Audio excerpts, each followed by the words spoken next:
खबरों का, लेकिन उससे पहले एक नजर हेडलाइंस पर। आईसीसी चैंपियंस ट्रॉफी 2025 का मुकाबला आज भारत पाकिस्तान के बीच।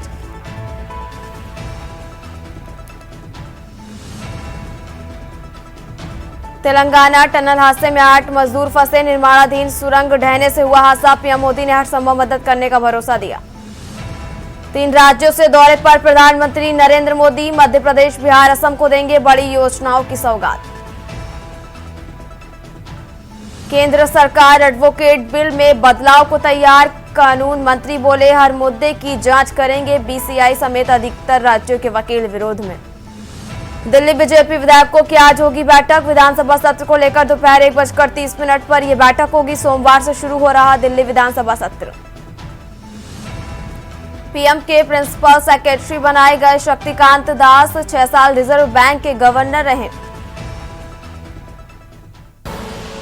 आप देख रहे हैं के न्यूज, खबरों का सारथी। और अब बात करेंगे पीएम मोदी की मन की बात की, और 119वां संस्करण है आज पीएम मोदी की मन की बात का। है क्रिकेट में सेंचुरी का रोमांच क्या होता है, ये तो हम सब भली भांति जानते हैं।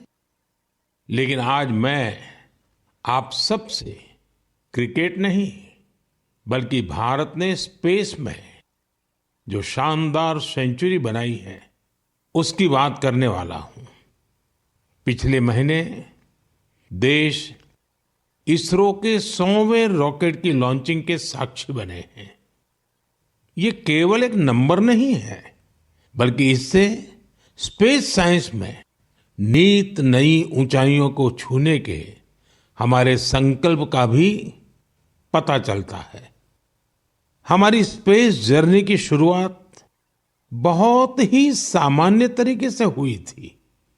इसमें कदम कदम पर चुनौतियां थी, लेकिन हमारे वैज्ञानिक विजय प्राप्त करते हुए आगे बढ़ते ही गए।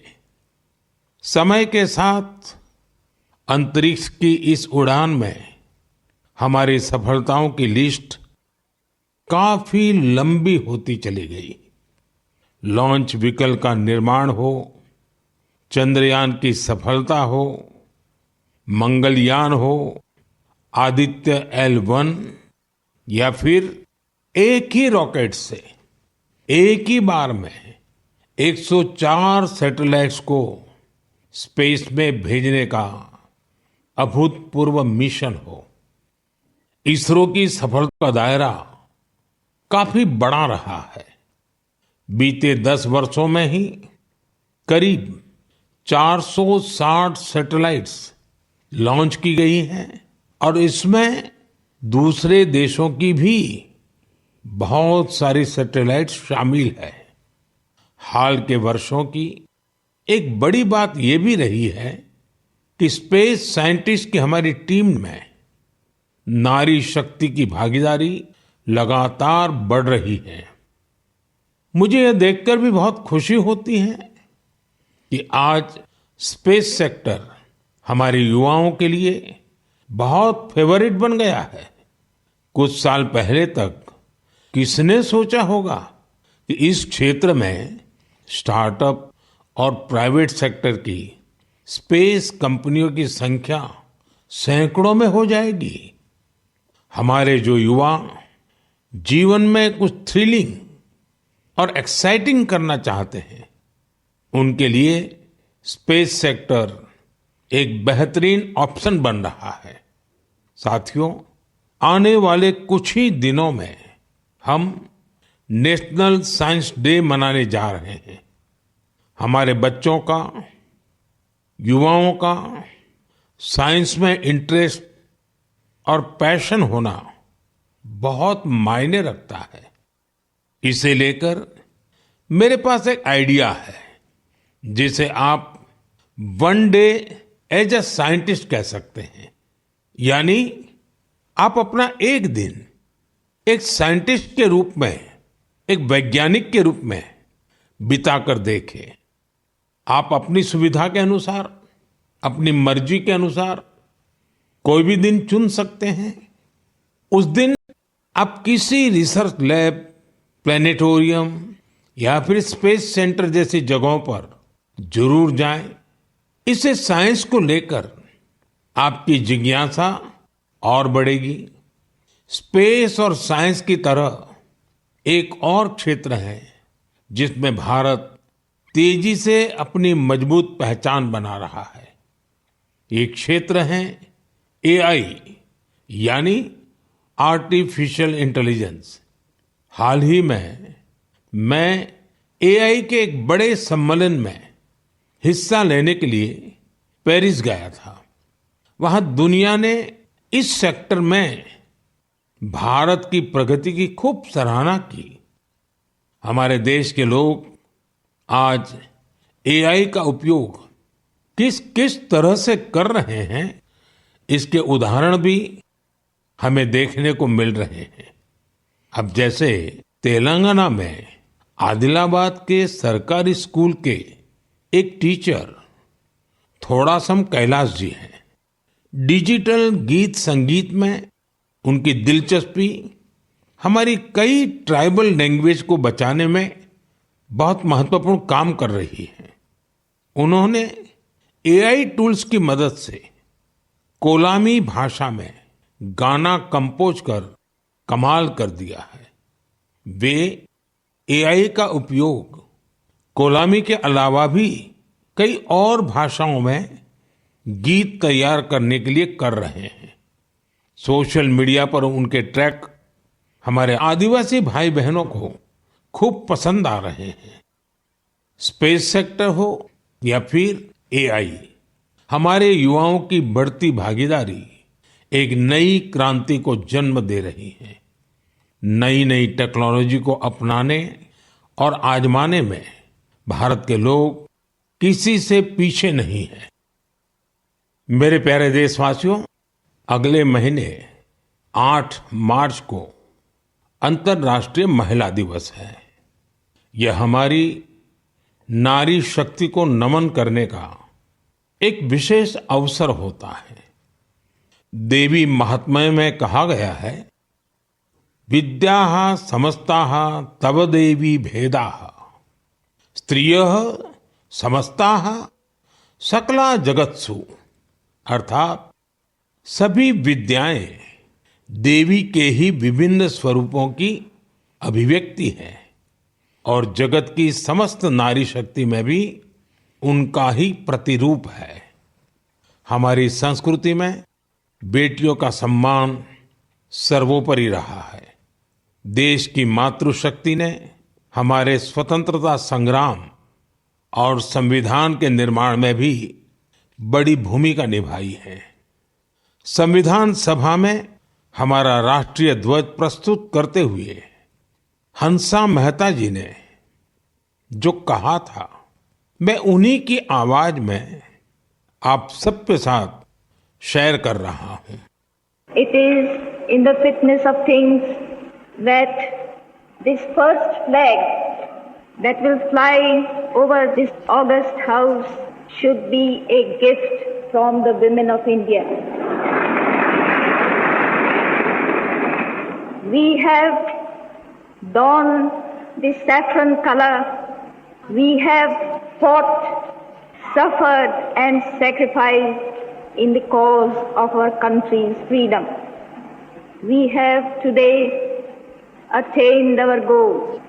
In presenting this symbol of our freedom, we once more offer our services to the nation.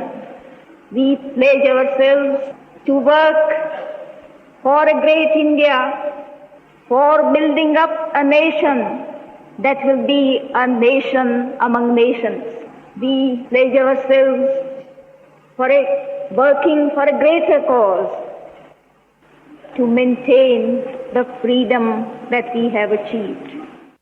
साथियों, हंसा मेहता जी ने हमारे राष्ट्रीय ध्वज के निर्माण से लेकर उसके लिए बलिदान देने वाली देश भर की महिलाओं के योगदान को सामने रखा था। उनका मानना था कि हमारे तिरंगे में केसरिया रंग से भी ये भावना उजागर होती है।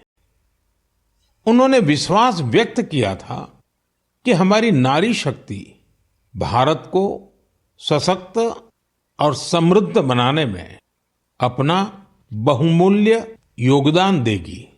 आज उनकी बातें सच साबित हो रही हैं।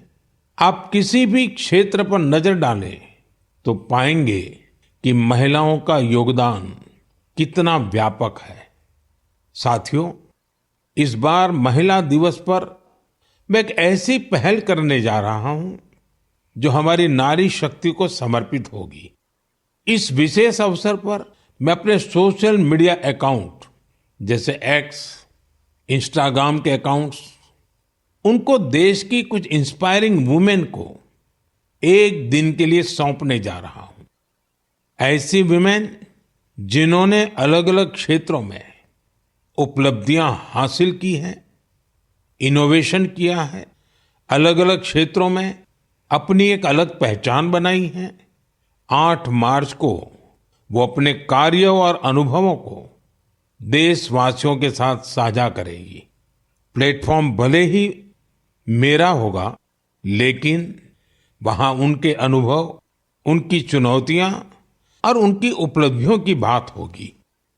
यदि आप चाहती हैं कि ये अवसर आपको मिले तो नमो ऐप पर बनाए गए विशेष फोरम के माध्यम से इस प्रयोग का हिस्सा बने और मेरे एक्स और इंस्टाग्राम अकाउंट से पूरी दुनिया तक अपनी बात पहुंचाए। तो आइए इस बार महिला दिवस पर हम सब मिलकर अदम्य नारी शक्ति को सेलिब्रेट करें, सम्मान करें, नमन करें। मेरे प्यारे देशवासियों, आप में से बहुत सारे लोग ऐसे होंगे जिन्होंने उत्तराखंड में हुए राष्ट्रीय खेलों के रोमांच का आनंद उठाया होगा। देश भर के 11,000 से अधिक एथलीट्स ने इसमें शानदार प्रदर्शन किया। इस आयोजन ने देवभूमि के नए स्वरूप को पेश किया। उत्तराखंड अब देश में स्ट्रांग स्पोर्टिंग फोर्स के रूप में भी उभर रहा है। उत्तराखंड के खिलाड़ियों ने भी शानदार प्रदर्शन किया। इस बार उत्तराखंड 7वें स्थान पर रहा। यही तो पावर ऑफ स्पोर्ट्स है, जो इंडिविजुअल्स और कम्युनिटीज के साथ साथ पूरे राज्य का कायाकल्प कर देती है। इससे जहां भावी पीढ़ियां प्रेरित होती हैं, वहीं कल्चर ऑफ एक्सेलेंस को भी बढ़ावा मिलता है। साथियों, आज देश भर में इन खेलों के कुछ यादगार प्रदर्शनों की खूब चर्चा है। इन खेलों में सबसे ज्यादा गोल्ड मेडल जीतने वाली सर्विसेज की टीम को मेरी बहुत बहुत बधाई। राष्ट्रीय खेलों में हिस्सा लेने वाले हर खिलाड़ी की भी मैं सराहना करता हूं। हमारे बहुत से खिलाड़ी खेलो इंडिया अभियान की देन है। हिमाचल प्रदेश के सावन बरवाल, महाराष्ट्र के किरण मात्रे, तेजस सिरसे या आंध्र प्रदेश की ज्योति याराजी, सबने देश को नई उम्मीदें दी हैं। उत्तर प्रदेश के जेवलिन थ्रोअर सचिन यादव और हरियाणा की हाई जंपर पूजा और कर्नाटका की स्विमर धिनिधि दे सिंधु ने देशवासियों का दिल जीता। इन्होंने 3 नए राष्ट्रीय रिकॉर्ड बनाकर सबको चौंका दिया। इस बार के राष्ट्रीय खेलों में टीनेज चैंपियंस, उनका नंबर हैरान करने वाला है।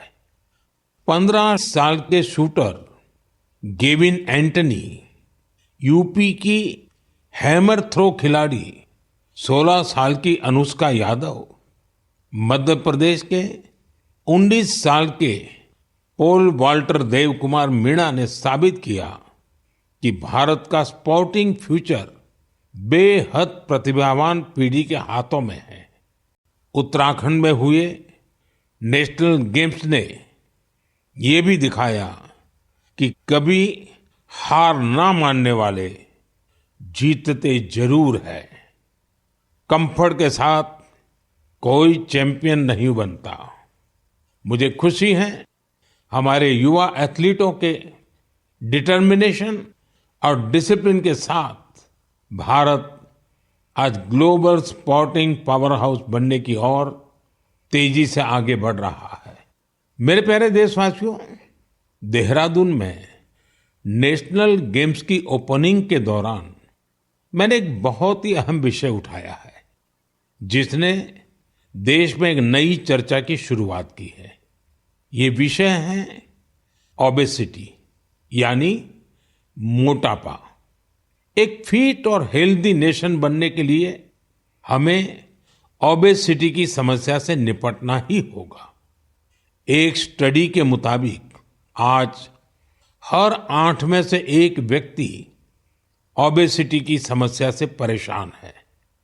बीते वर्षों में ओबेसिटी के मामले 2 गुने हो गए हैं, लेकिन इससे भी ज्यादा चिंता की बात यह है कि बच्चों में भी मोटापे की समस्या 4 गुना बढ़ गई है।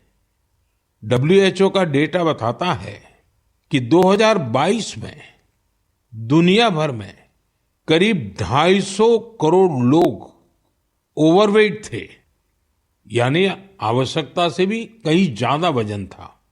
ये आंकड़े बेहद गंभीर है और हम सभी को सोचने पर मजबूर करते हैं कि आखिर ऐसा क्यों हो रहा है। अधिक वजन या मोटापा कई तरह की परेशानियों को, बीमारियों को भी जन्म देता है। हम सब मिलकर छोटे छोटे प्रयासों से इस चुनौती से निपट सकते हैं। जैसे एक तरीका मैंने सुझाया था, खाने के तेल में 10% की कमी करना। आप तय कर लीजिए कि हर महीने 10% कम तेल उपयोग करेंगे। आप तय कर सकते हैं कि जो तेल खाने के लिए खरीदा जाता है, खरीदते समय ही अब 10% कम ही खरीदेंगे। ये ओबेसिटी कम करने की दिशा में एक अहम कदम होगा। मैं आज मन की बात में इस विषय पर कुछ स्पेशल मैसेज भी आप लोगों से शेयर करना चाहता हूं। शुरुआत ओलंपिक मेडलिस्ट नीरज चोपड़ा जी से करते हैं, जिन्होंने खुद सफलतापूर्वक ओबेसिटी पर काबू पाकर दिखाया है। सभी को नमस्ते, मैं नीरज चोपड़ा आज आप सभी को बताना चाहता हूं कि हमारे माननीय प्रधानमंत्री श्री नरेंद्र मोदी जी ने मन की बात में इस बार ओबेसिटी के बारे में चर्चा की है, जो हमारे देश के लिए बहुत ही अहम मुद्दा है। और मैं कहीं ना कहीं इस बात को खुद से भी रिलेट करता हूं, क्योंकि जब मैंने ग्राउंड पे जाना स्टार्ट किया था तो उस टाइम में भी मेरा भी काफी मोटापा था, और मैंने जब ट्रेनिंग स्टार्ट की, अच्छा खाना स्टार्ट किया, तो काफी हेल्थ में मेरे सुधार आया। और उसके बाद जब मैं एक प्रोफेशनल एथलीट बन गया तो उसमें भी मेरी काफी हेल्प मिली। और साथ में बताना चाहूंगा कि जो पेरेंट्स हैं वो खुद भी आउटडोर स्पोर्ट कोई ना कोई खेल लें, अपने बच्चों को भी लेके जाएं और एक अच्छा हेल्दी लाइफस्टाइल बनाएं, अच्छा खाएं और अपने शरीर को 1 घंटा या जितना भी टाइम आप दे सकते हैं दिन में वो दें एक्सरसाइज के लिए।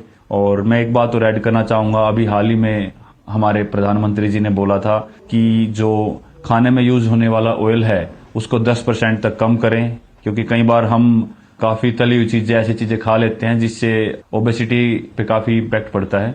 तो मैं सभी को कहना चाहूंगा कि इन चीजों से बचें और अपनी हेल्थ का ध्यान रखें। बस यही आपसे मैं गुजारिश करता हूं और साथ उठ के हम अपने देश को ऊपर उठाएंगे। धन्यवाद। नीरज जी, आपका बहुत बहुत आभार। जानी मानी एथलीट निखत जरीन जी ने भी इस विषय पर अपनी बात रखी है। हाय, मेरा नाम निखत जरीन है और मैं 2 टाइम्स वर्ल्ड बॉक्सिंग चैंपियन हूँ। जैसे कि हमारे प्रधानमंत्री नरेंद्र मोदी जी ने मन की बात में ओबेसिटी को लेकर जिक्र किया है, and I think it's a national concern. हमें अपनी हेल्थ को लेकर सीरियस होना चाहिए बिकॉज मोटापा जितनी जल्दी से फैल रहा है हमारे इंडिया में उसको हमें रोकना चाहिए और कोशिश यही करनी चाहिए कि हम जितना हो सके हेल्दी लाइफस्टाइल फॉलो करें। मैं खुद एक एथलीट होके कोशिश करती हूँ कि मैं हेल्दी डाइट फॉलो करूँ बिकॉज अगर मैंने गलती से भी अनहेल्दी डाइट ले लिया है या मैंने ऑयली चीजें खा ली तो जिसकी वजह से मेरे परफॉर्मेंस पे इम्पैक्ट पड़ता है और मैं रिंग में जल्दी थक जाती हूँ। एंड मैं कोशिश यही करती हूँ कि मैं जितना हो सके एडिबल ऑयल जैसी चीजों को मैं कम इस्तेमाल करूँ और उसकी जगह हेल्दी डाइट फॉलो करूँ और डेली फिजिकल एक्टिविटी करूँ जिसकी वजह से मैं हमेशा फिट रहती हूँ।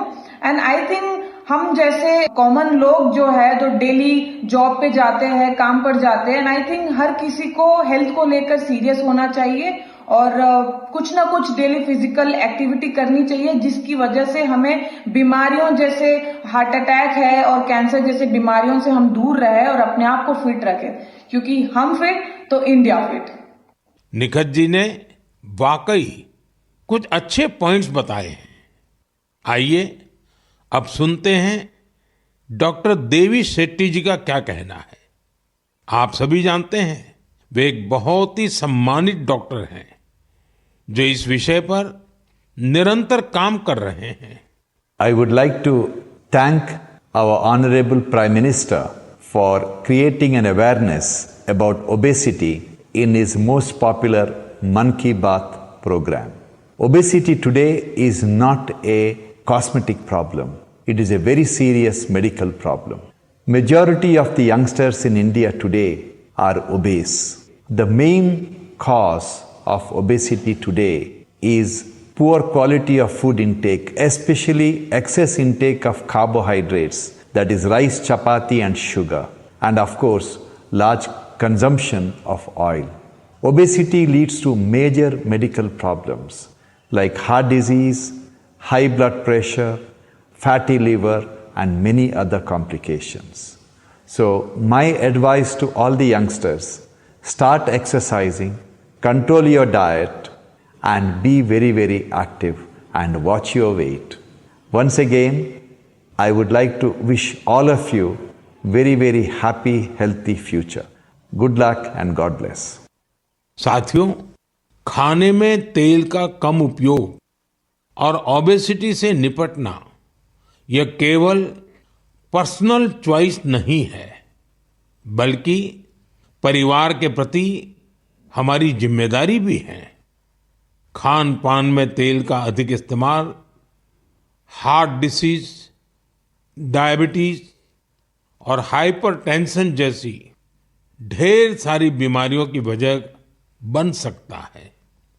अपने खान पान में छोटे छोटे बदलाव करके हम हमारे फ्यूचर को स्ट्रॉन्गर, फिटर और डिसीज फ्री बना सकते हैं।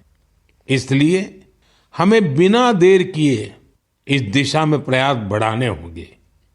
इसे अपने जीवन में उतारना होगा। हम सब मिलकर इसे खेल खेल में बहुत प्रभावी रूप से कर सकते हैं। जैसे मैं आज मन की बात के इस एपिसोड के बाद 10 लोगों को आग्रह करूंगा, चैलेंज करूंगा कि क्या वो अपने खाने में ऑयल को 10% कम कर सकते हैं और साथ ही उनसे ये आग्रह भी करूंगा कि वो आगे नए 10 लोगों को ऐसा ही चैलेंज दे। मुझे विश्वास है इससे ओबेसिटी से लड़ने में बहुत मदद मिलेगी।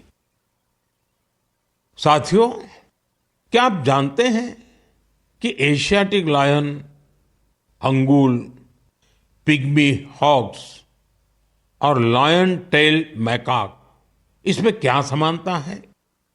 इसका जवाब है कि ये सब दुनिया में कहीं और नहीं पाए जाते हैं, केवल हमारे देश में ही पाए जाते हैं।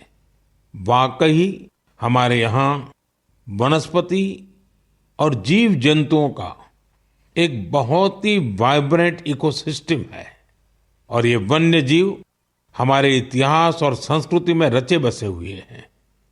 कई जीव जंतु हमारे देवी देवताओं की सवारी के तौर पर भी देखे जाते हैं। मध्य भारत में कई जनजातियां बागेश्वर की पूजा करती हैं। महाराष्ट्र में वाघोबा के पूजन की परंपरा रही है। भगवान अयप्पा का भी बाघ से बहुत गहरा नाता है। सुंदरवन में बोन बीबी की पूजा अर्चना होती है, जिनकी सवारी बाघ है। हमारे यहाँ कर्नाटका के हुली वेशा, तमिलनाडु के पुली और केरला के पुलिकली जैसे कई कल्चरल डांसेस हैं जो नेचर और वाइल्ड लाइफ के साथ जुड़े हुए हैं। मैं अपने आदिवासी भाई बहनों का भी बहुत आभार करूंगा, क्योंकि वो वाइल्ड लाइफ प्रोटेक्शन से जुड़े कार्यों में बढ़ चढ़कर भागीदारी करते हैं।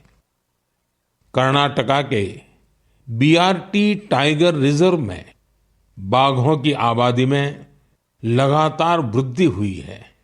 इसका बहुत क्रेडिट सोलिगा ट्राइब्स को जाता है, जो बाघ की पूजा करते हैं। इनके कारण इस क्षेत्र में मैन एनिमल कॉन्फ्लिक्ट ना के बराबर होता है। गुजरात में भी लोगों ने गीर में एशियाटिक लायंस की सुरक्षा और संरक्षण में महत्वपूर्ण योगदान दिया है। उन्होंने दुनिया को दिखा दिया है कि प्रकृति के साथ कोएग्जिस्टेंस आखिर क्या होता है। साथियों, इन प्रयासों के कारण ही पिछले कई वर्षों में बाघ, तेंदुए, एशियाटिक लायंस, राइनो और बारहसिंगा की आबादी तेजी से बढ़ी है। और भारत में वन्य जीवों की डाइवर्सिटी कितनी खूबसूरत है, ये भी गौर करने लायक है। एशियाटिक लायंस देश के पश्चिमी हिस्से में पाए जाते हैं, जबकि टाइगर का क्षेत्र है पूर्वी, मध्य और दक्षिण भारत। वहीं राइनो पूर्वोत्तर में मिलते हैं। भारत का हर हिस्सा न केवल प्रकृति के लिए संवेदनशील है, बल्कि वाइल्ड लाइफ प्रोटेक्शन के लिए भी प्रतिबद्ध है। मुझे अनुराधा राव जी के बारे में बताया गया है, जिनकी कई पीढ़ियों का नाता अंडमान निकोबार आइलैंड से रहा है। अनुराधा जी ने कम उम्र में ही एनिमल वेलफेयर के लिए खुद को समर्पित कर दिया था।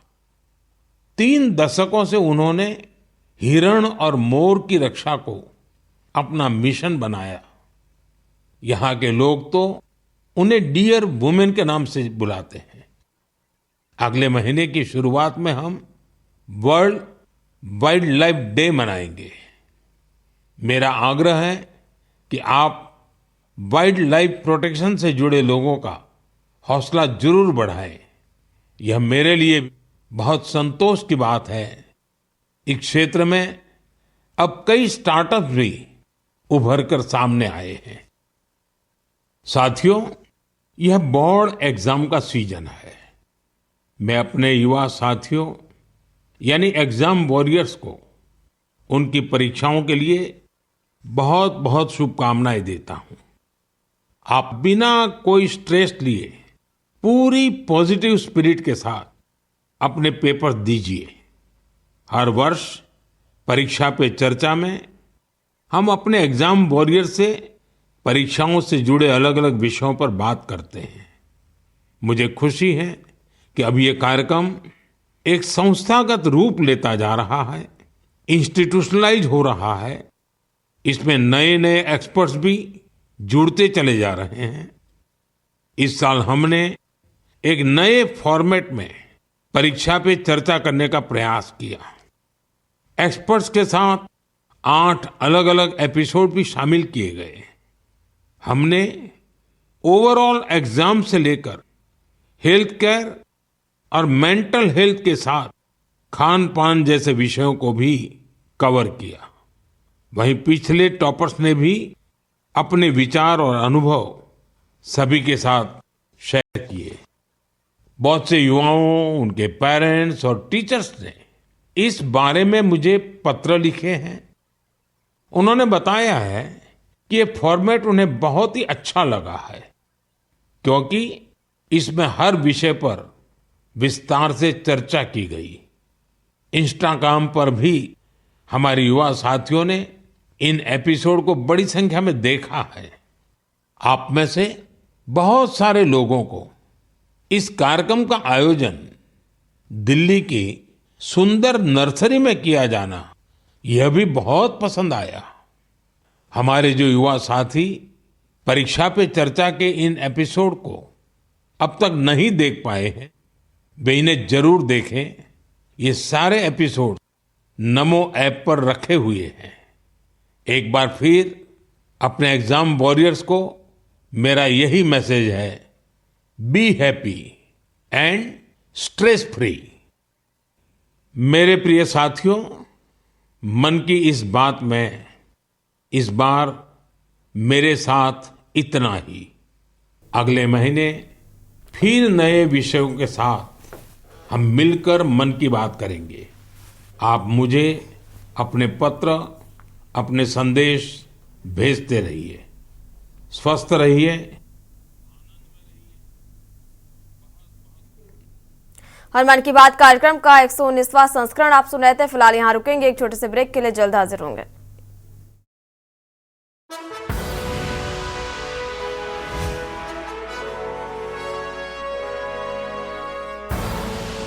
आप देख रहे हैं के न्यूज, खबरों का सारथी।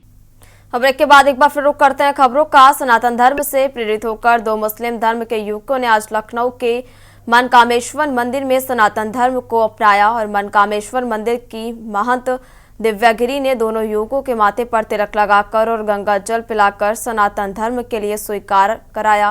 और यही नहीं, दोनों युवकों का नामकरण भी हुआ। सनातन धर्म को अपनाने वाले लोगों ने कहा, इस्लाम धर्म की कट्टरता को नकारते हुए अपने खुशी से सनातन धर्म स्वीकार किया है।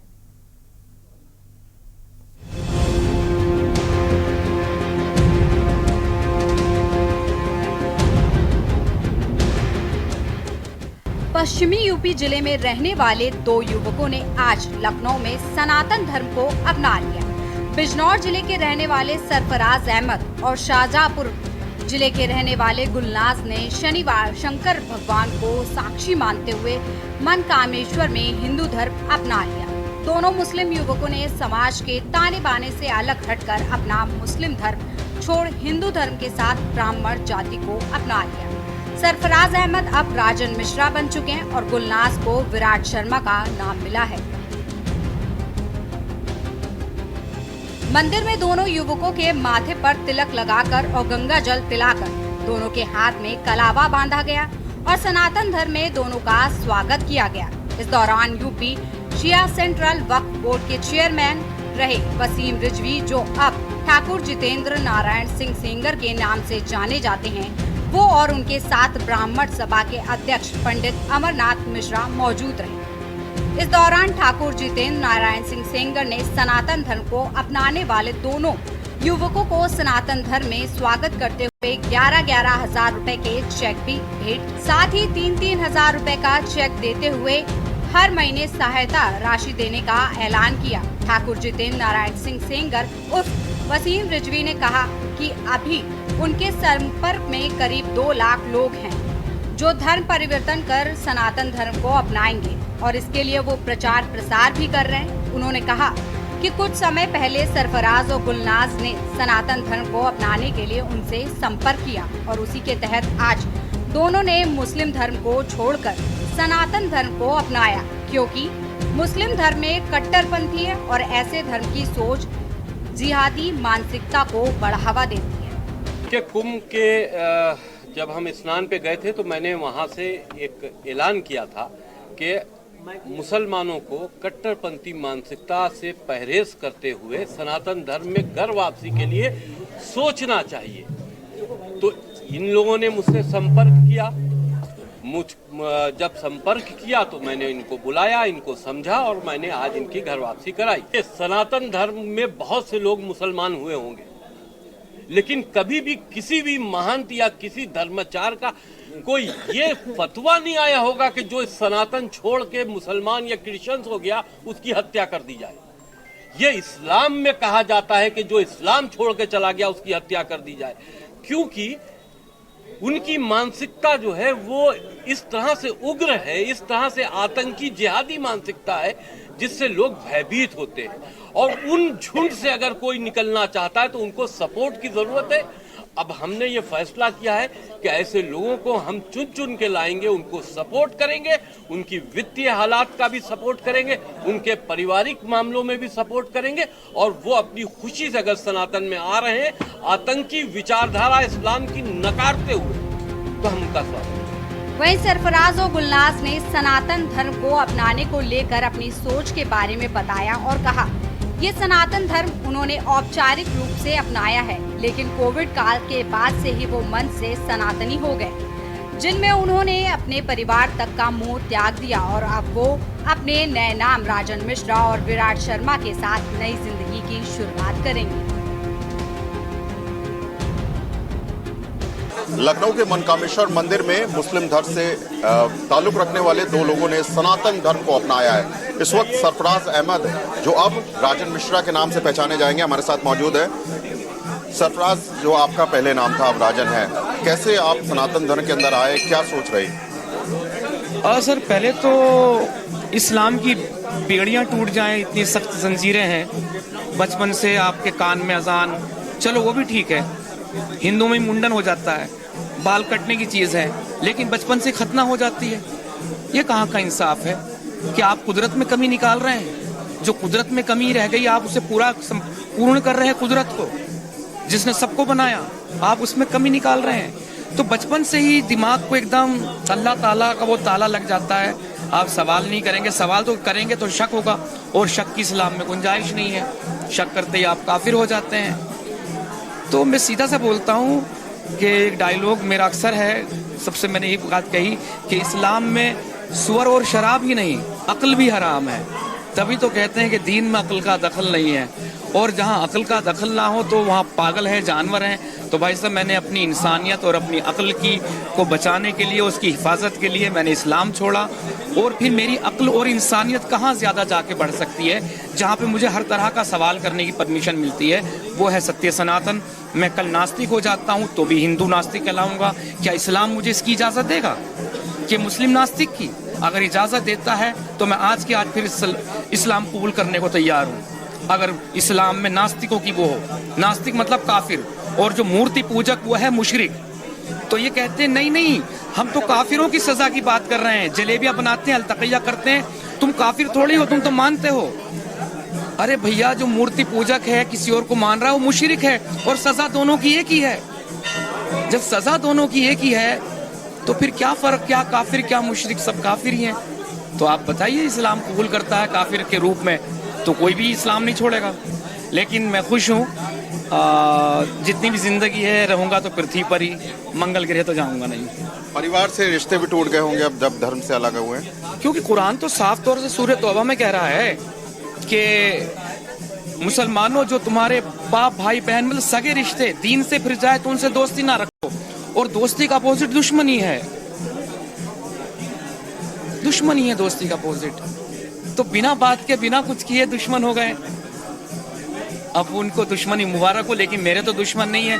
मेरे तो सारे रिश्तेदार, घर वाले, भाई बहन जो भी है, दुआ करूंगा कि मेरी भी उम्र उनको लग जाए। और उन्होंने मुझसे रिश्ते तोड़े, मैंने रिश्ते नहीं तोड़े। मेरे मन में जो अपने पापा के, भाई के, बहन के और माँ इस दुनिया में रही नहीं, जो सबके प्रति एक प्रेम, जो सम्मान था, वो है और हमेशा रहेगा।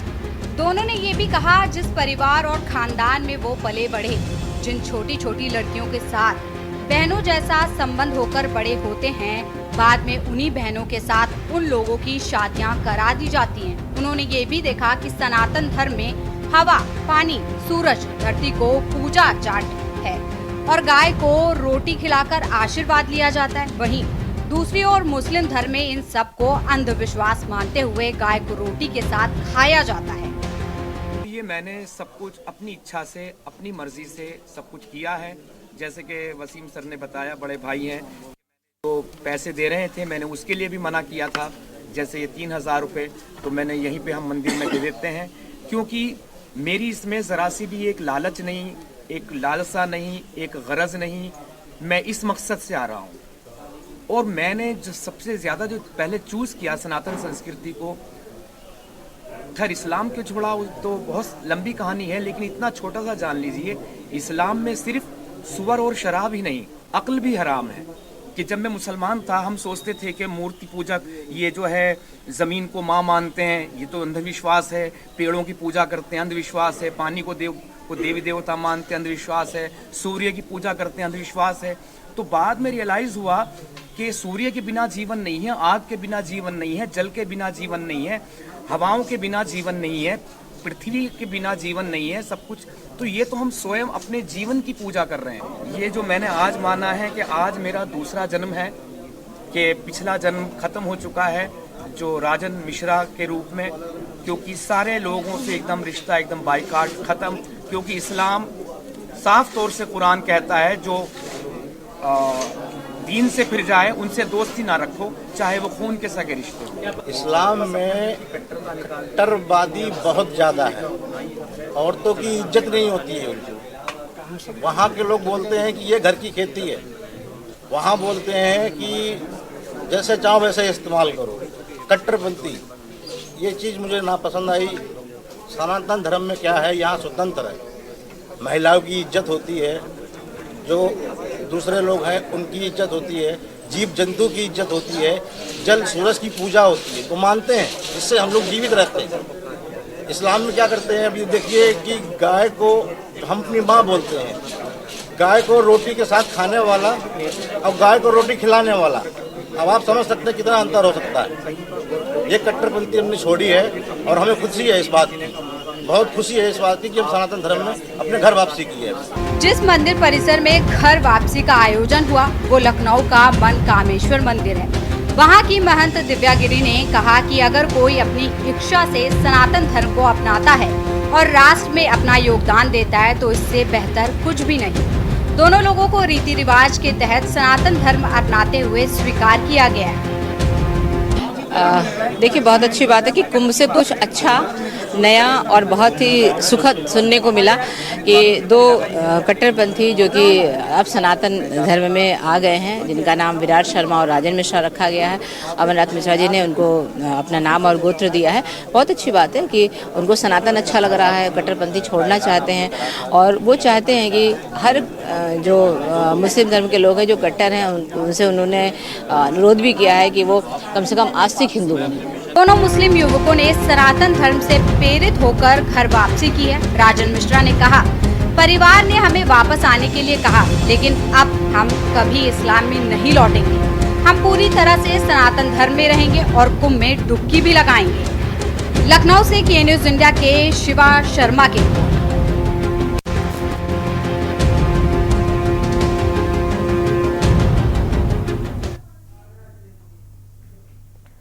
और अब बात करें आगरा की, जहां पर यूनिकॉर्न कंपनी का कॉन्क्लेव चला है, जहां पर मुख्यमंत्री योगी आदित्यनाथ पहुंचे हुए। तस्वीरें आपको दिखाते हैं कि क्या कुछ कह रहे हैं वो। प्रयागराज से आने का अवसर प्राप्त हुआ। आज पुनः इस कॉन्क्लेव के बाद मुझे पुनः प्रयागराज पहुंचना है। प्रयागराज महाकुंभ में अब तक 65 करोड़ श्रद्धालु आ चुके हैं।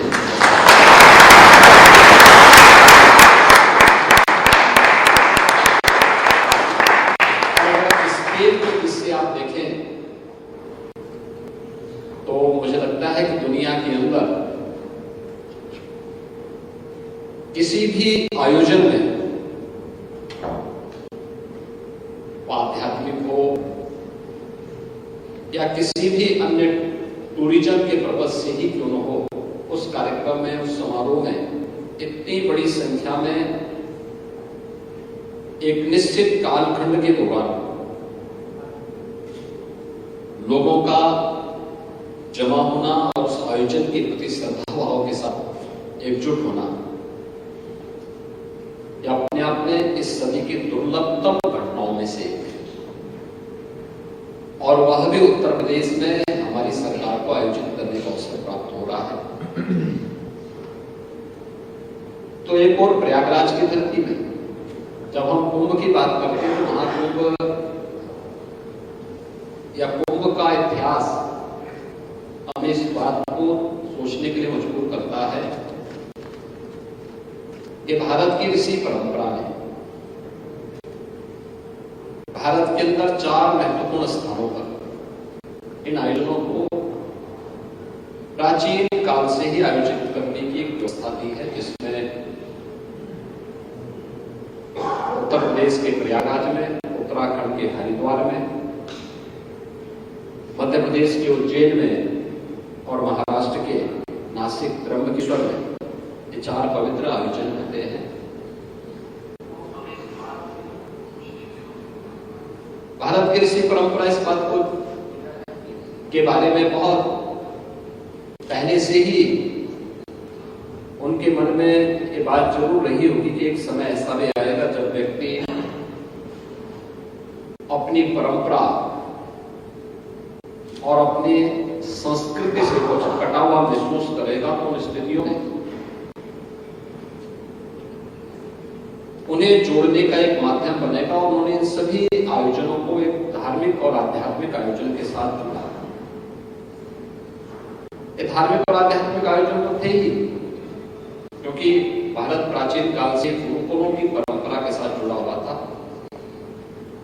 आपने इस बात को देखा होगा, इस बात को महसूस करते होंगे कि प्रभु श्री राम जब दंडकारण्य में जाते हैं, 14 वर्ष का उन्हें वनवास होता है, वे चित्रकूट में जाते हैं। चित्रकूट में 14 वर्ष में से 12 वर्ष उन्होंने व्यतीत किए, लेकिन उनकी समझ में नहीं आया कि मेरे वनवास का उद्देश्य क्या था। वनवास का उद्देश्य क्या है, यह समझने के लिए वे महसूस किए कि मैंने तो 14 वर्ष में से 12 वर्ष का समय तो ऐसे व्यतीत कर दिया, लेकिन उद्देश्य है क्या? तो उन्होंने कहा नहीं, उद्देश्य छुपा हुआ है। वो कहां है? वो दंडकारण्य में। दंडकारण्य की जब बात हुई तो उनके सामने दोनों बातें सामने आई। एक कि ऋषि मुनि यहां तपस्या कर रहे हैं, लेकिन साथ साथ राक्षस भी उनका वध कर रहे हैं। यहां जनजीवन अस्त व्यस्त है। अस्त व्यस्त होने के पीछे के कारणों को जब उन्होंने ढूंढा तो उन्होंने पाया कि भारत की ज्ञान की परंपरा के प्रति दुराग्रह रखने वाले जो राक्षसी प्रवृत्ति है वह उन्हें बाधित करती है। और यह दृश्य उनके सामने तब भी आया था जब बक्सर में महर्षि विश्वामित्र के एक विशिष्ट यज्ञ के आयोजन में मारी, सुबाऊ और ताड़का जैसे राक्षस विघ्न बाधा पैदा करके उस आयोजन को बाधित कर रहे थे। दंडकारण्य केवल एक ऋषि भूमि नहीं है, भारत की आध्यात्मिक और ज्ञान की परंपरा का प्रवाह भी है। और जैसे भगवान राम ने वहां प्रवेश किया तो संघर्ष प्रारंभ हो गया। आप मुझे बताइए कि अगर भगवान राम इन 14 वर्षों को चित्रकूट में ही व्यतीत करते हुए वापस आ गए होते तो अयोध्या के राजकुमार बन जाते, राजा बन जाते, इसमें कोई संदेह नहीं। लेकिन लोग पूज्य नहीं बन पाते। लोग पूज्य हुए तब बने जब उन्होंने उत्तर से दक्षिण तक भारत की ज्ञान की परंपरा को निर्बाध रूप से आगे बढ़ने का एक अवसर दिया। और ज्ञान की इस प्रवाह को अगर आप देखें तो चारों स्थानों पर जो 4 महाकुंभ होते हैं 12-12 वर्ष के अंतराल में, कमोबेश 3 और 4 वर्ष के अंदर एक आयोजन किसी एक स्थल पर आयोजित होता है। ये वास्तव में भारत की चिंतन परंपरा को आगे बढ़ाने के ही आयोजन है। आध्यात्मिक और ज्ञान की परंपरा को चिंतन में बदलने और फिर इसको व्यवहारिक धरातल पर उतारने के लिए उत्तर, दक्षिण, पूर्व, पश्चिम से भारत की ऋषि परंपरा एकत्र होती थी, पुनर्चिंतन करती थी, समाज के लिए गाइडलाइन तय करती थी, जो समय समय पर विभिन्न स्मृतियों के माध्यम से भी समाज के सामने है और फिर समाज उसका अनुसरण करता था।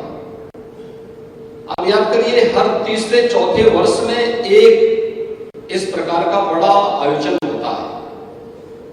भारत की ज्ञान की इस परंपरा को लिपिबद्ध किए हुए बहुत समय नहीं है। याद करना कि ये परंपरा पहली बार संहिताबद्ध होती है भगवान वेदव्यास के समय में, आज से 5000 वर्ष पहले। दुनिया की दृष्टि ये बहुत पुराना है, लेकिन हमारी दृष्टि बहुत अर्वाचीन है, यानी नया है, क्योंकि 5000 वर्ष पहले तो हमारा त्रेता युग, द्वापर यानी त्रेता का समापन था, द्वापर की शुरुआत थी, और द्वापर का समापन था और कली युग का प्रारंभ था। तो उससे पहले भी पूरा द्वापर चला गया, पूरा त्रेता चला गया, पूरा सतयुग चला गया। युगों की परंपरा और ये 7वां मनवंतर है, यानी एक लंबी परंपरा भारत की ऋषि इसको किस रूप में मानती रही है।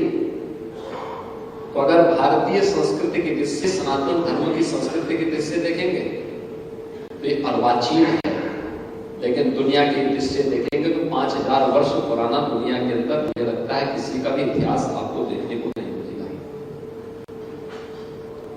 ऐसे ही तमाम प्रकार के मंथन और इस प्रकार के चिंतन के कुछ अवसर और भी आए हैं, जिनमें नैमिषारण्य का नाम भी आता है। पहला जो पुराण भगवान वेदव्यास ने अपना रचा था वह श्रीमद् भागवत महापुराण रचा था, और 18 पुराण की नींव उसी शैली से आगे रचे जाने हैं। यह उन्होंने जो तय किया वही आगे बढ़ा, और जो आगे चल करके नैमिषारण्य में इन सब आयोजनों का एक अवसर बनता है। इसमें आज से 3500 वर्ष पहले 88,000 ऋषियों को उसी नैमिषारण्य में एकत्र होने का एक अवसर प्राप्त हुआ था, जिसमें उन्होंने सभी पुराणों के बारे में, उपपुराणों के बारे में, भारत की वैदिक और पौराणिक ज्ञान की परंपरा को लिपिबद्ध करके वर्तमान पीढ़ी को उन्होंने फिर उसे प्रदान किया। महाकुंभ के आयोजन में हो सकता है कि इस प्रकार के किसी आयोजन को आगे बढ़ाने का अवसर न मिला हो, क्योंकि वो पूरी तरह धार्मिक और आध्यात्मिक हो गया।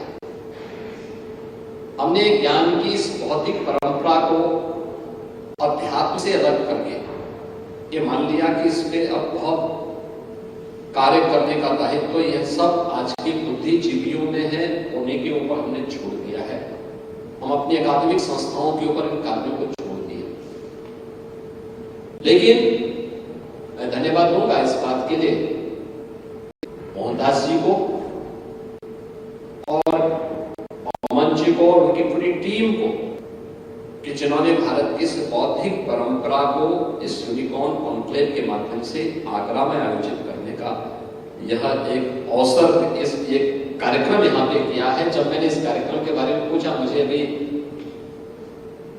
जब मैं जैसे एयरपोर्ट पे लैंड किया, प्रशासनिक अधिकारी वहां मुझे मिले थे,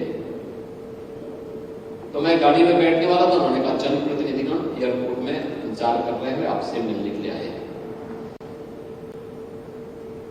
तो मैंने कहा जनप्रतिनिधिगण कार्यक्रम में भी तो चल सकते हैं। उन्होंने कहा नहीं, उनका कार्यक्रम बहुत गोपनीय है, किसी की भी उसमें एंट्री नहीं है। तो मैंने कहा चलिए जनप्रतिनिधि से मिल लेता हूँ, और उनका जो अनुशासन होगा उसे अनुशासन का हम पालन करेंगे। जनप्रतिनिधि से मिलकर उनको यही एयरपोर्ट पे बिठाएंगे फिर मैं भी अकेले ही उस कार्यक्रम, उस कॉन्क्लेव का हिस्सा बनूंगा। लेकिन एक अच्छा प्रयास, और ये यूपी में तो पहली बार इस प्रकार का प्रयास हो रहा है कि जब देश भर से जुड़े हुए प्रतिष्ठित यूनिकॉर्न एक साथ एक कॉन्क्लेव के माध्यम से जुड़ करके अपने विचारों का आदान प्रदान करते हैं। ये सच है कि कोई भी यूनिकॉर्न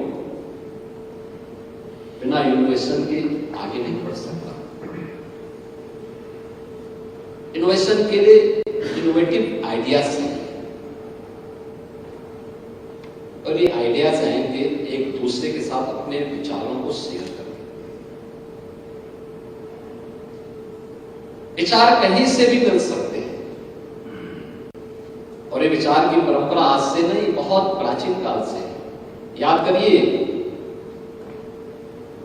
दुनिया के सभी प्रकार के रामायण की आधारशिला बनती है वाल्मीकि रामायण।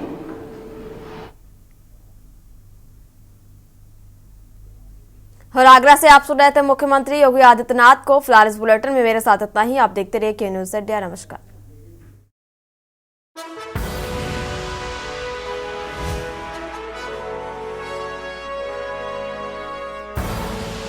आप देख रहे हैं के न्यूज़, खबरों का सारथी।